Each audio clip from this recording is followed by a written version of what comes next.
Welcome to today's market report. The pound sterling has experienced volatility in response to the US Q4 GDP data, which showed a 3.3% expansion in the last quarter of 2023, surpassing expectations. Strong UK PMIs have led to heightened expectations of hawkish guidance from the Bank of England, with market participants anticipating a steady interest rate decision but keenly focusing on the interest rate outlook. The GBP-USD pair remains in a sideways trend, reflecting market uncertainty and anticipation of upcoming policy decisions from both the Fed and the Bank of England. The pair has been characterized by flat foreign trading, particularly since December, and this pattern is expected to persist. Analysts observe the pair is currently trading within a broader 126 to 128.25 range.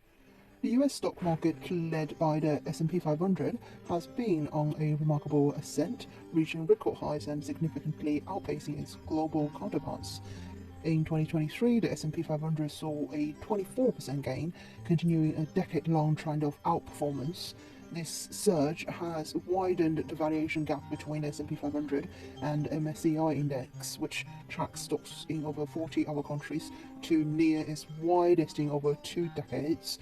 The S&P 500 trades at nearly 20 times forward earnings estimates, substantially above its long-term average.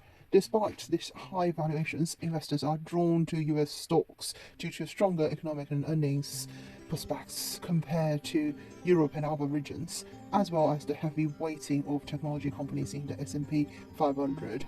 Vanguard's projections suggest a more subdued return environment for US equities over the next decade, compared to international markets, with annualized returns forecasted to be lower in the US than in non-US developed and emerging markets. The euro-dollar pair is influenced by the cautious ECB stance, coupled with stronger than expected US Q4 GDP growth, which supported the US dollar. This is today's market report. Thanks for listening. We'll see you next time.